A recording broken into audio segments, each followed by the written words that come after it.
All right, so welcome to our deep dive, you guys, into wealth and happiness. And today, we're going to be looking at some pretty fascinating sources that you guys have provided. Yeah. We're looking at Jim Rohn's 7 Strategies for Wealth and Happiness. Kind of a classic, right? Oh, yeah, it's a great one. Yeah, and then we're also looking at some really interesting snippets that you've provided about investing and the future of network marketing. Yeah, and what's so cool about all of this is how it ties into what you want to accomplish. Exactly. Hmm. So Jim Ronson, for those of you who don't know him, he was kind of an incredible self-made millionaire. Mm-hmm. And he turned his whole life around in his 20s Mm-hmm. and became just this sought-after speaker and mentor. Yep. And his ideas have really resonated with millions. So we're going to see what wisdom we can glean from his 7 strategies. Yeah, his story is so inspiring because it shows you can really transform your life. Yeah. Like, he emphasizes you have to actively create wealth and happiness. They don't just happen by chance. Right. And he starts by defining what wealth and happiness even mean. Right. Because it goes beyond just dollar signs, right? Totally. So think about your own definition of wealth. Okay. Ron would say it's about achieving financial freedom through your own effort.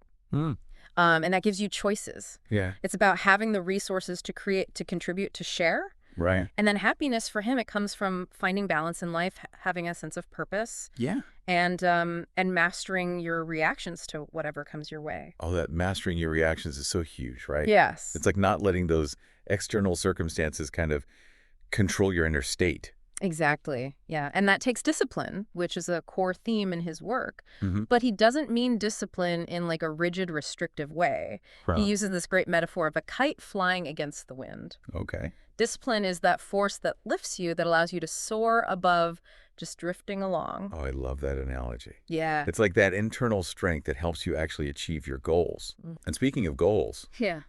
Ron doesn't let us off easy when it comes to actually pursuing them. Oh, no. He talks about this thing called sliding, which I think we're all kind of guilty of sometimes. Absolutely. It's that tendency to just kind of passively hope for things to get better without taking any real action. Yeah. Right. You have those dreams, those aspirations. Yeah, they're just on your mental to-do list. Yeah. You know, he even describes the scenario of a guy who's behind on his bills, Uh-oh. but he doesn't have time to plan for his future. Yeah. Ouch. So, I think we've all felt that squeeze at some point. for sure. So how do we break free from that sliding trap? Well, Ron's message is really clear. Get serious about your goals, write them down, create a plan. Okay. And that's where discipline comes in again. Right, because without that discipline, those goals, they kind of stay as wishes. Totally. But then comes the question of time management. Right. How do we sit it all in when we're already juggling so much? Well, Ron argues that effective time management is impossible without a clear destination. If you don't know where you're going, you just end up going in circles. Right. It's like driving without a map. Makes total sense. Yeah. You need that vision to kind of guide your actions. Yeah. Now, Ron gets a little philosophical when he talks about this art of asking Right. as part of achieving what you want. It's a powerful concept. Yeah. Basically, he's saying most people limit themselves because they don't even ask for what they truly desire. Oh, God. He gives this funny example of going to the ocean of opportunity, but only bringing a teaspoon. Right, we need a bigger bucket. Yeah, exactly. But even with the right tools, Yeah. we need knowledge to kind of navigate that ocean, right? Absolutely. So Ron really emphasizes this importance of learning, Yes. particularly when it comes to like wealth and happiness. Yeah, and not just passive learning. Okay. He's really advocating for actively capturing knowledge, building a personal library, you know, keeping journals of business ideas, investment strategies, social insights. Wow. It's about curating your own treasure trove of wisdom. Creating your own little personal knowledge bank to draw from. Yeah. I love that. Now, this next strategy really resonated with me. The power of association. Yeah. Surrounding yourself with the right people. Absolutely. He Yeah. takes that common idea of Right. you are the average of the 5 people you spend the most time with, Yeah. and says, okay, well, let's be really deliberate about who those 5 people are. Seek out those you admire, Yeah. even if you have to be a little creative to get access to them. He tells this great story about his friend who's a big game hunter, but also like a philosopher. Yes. This guy remembers every detail of his life. Yeah. And he describes everything so vividly. Like an intellectual feast. Yes. It's like, Right? it really challenges us to think about the quality of the company we keep, Yeah. who are our intellectual feast buddies. Yeah. It makes you realize that those relationships can be just as valuable as any financial investment. Mm-hmm. And speaking of investments, Ron doesn't neglect the importance of enjoying life along the way. Right.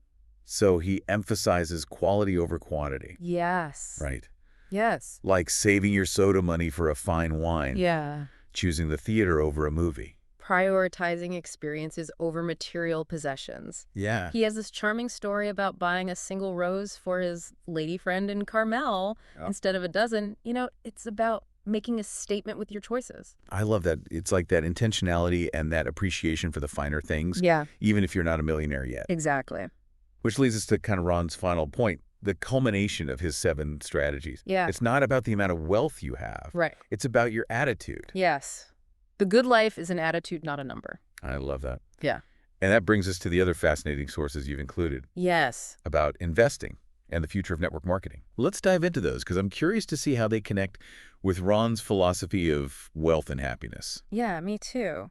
So you included this excerpt from Investing for Dummies, Okay. which is a great starting point if you want to learn about the stock market. Yeah. It explains how the market works. It's basically this marketplace where you can buy and sell pieces of companies called stocks. See, that's something I've always found a little intimidating. Oh, yeah. Like, how do you even know where to begin with all of that? Well, that's where this book is really helpful. Okay. It breaks it down in a way that's approachable. You don't need to be like a Wall Street expert to get started. And these days, online platforms make it so easy to buy and sell stocks. Oh, wow. And you can start with a relatively small investment. Okay, so it's more accessible than I thought. Yeah.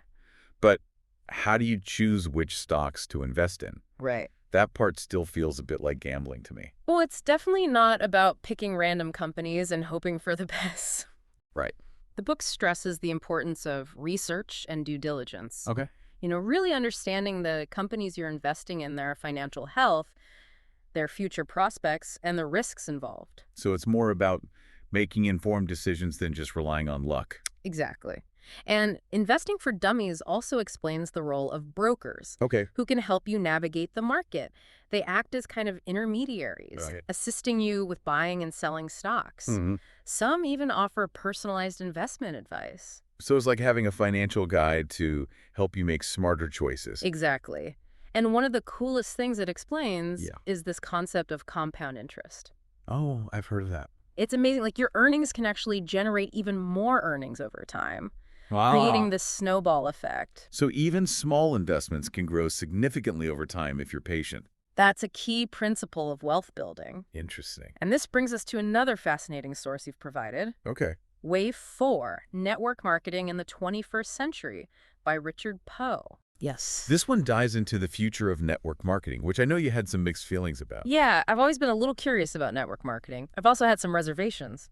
So I'm really interested to hear what Poe has to say. Well, what's fascinating is that Poe argues that the internet is revolutionizing network marketing. Really? Transforming it into this powerful tool for financial freedom. That's interesting because I always thought of it as being very face-to-face, Right. reliant on those personal connections. Well, Poe kind of traces the evolution of network marketing Okay. from its early days, Yeah. where it was seen as like a more informal way to sell products. But with computers and the internet, Yeah. it's become much more sophisticated and accessible. So technology has really changed the game. Absolutely. Poe argues that the internet has liberated network marketing, Okay. allowing people to build global networks, connect with customers far beyond their immediate circles. So you're not limited by geography or just who you happen to know in person. Yeah, that makes sense. It opens up a whole new world of possibilities. Yeah. But isn't network marketing still all about recruiting new people? Right. And doesn't that eventually become unsustainable? Puppet addresses that concern directly. Okay.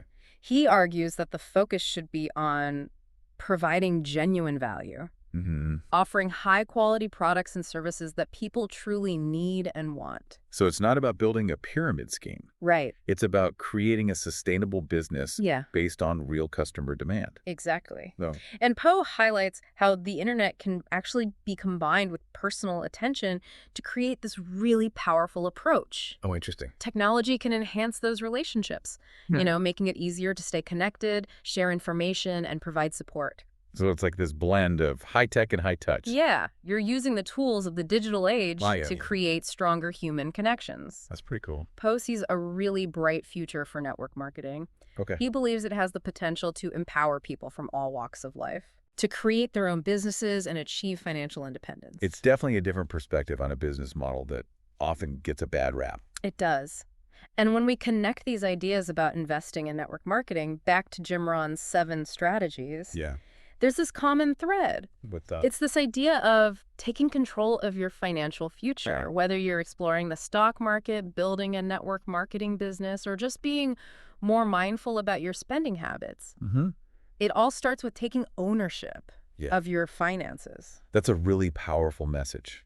It's about recognizing that you actually have agency. Yeah. That you're not just a passive bystander in your own financial journey. Exactly. And that can be incredibly empowering, especially in a world that often feels uncertain and unpredictable. Right. So we've got Jim Rohn's focus on personal development and building wealth through discipline. Yeah.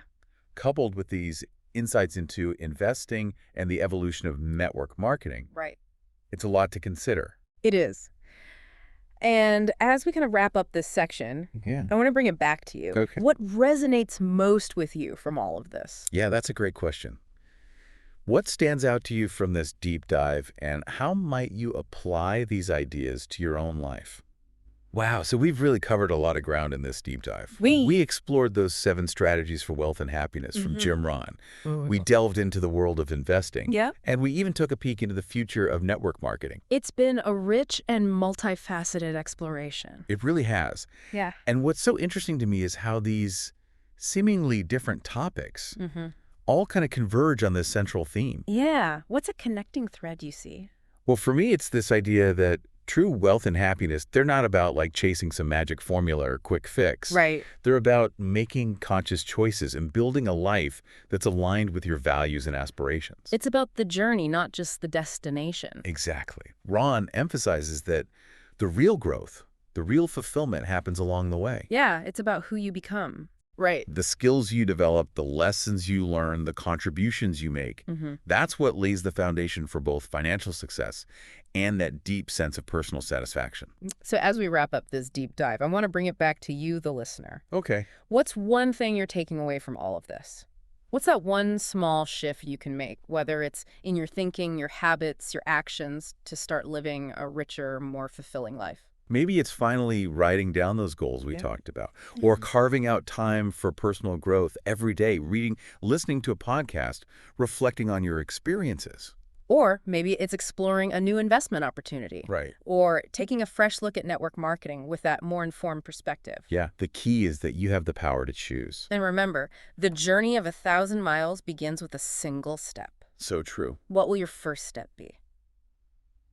That's it for this deep dive into wealth and happiness. Thanks for joining us. We hope you found it insightful, inspiring, and maybe even a little bit challenging. Until next time, keep learning, keep growing, and keep diving deep.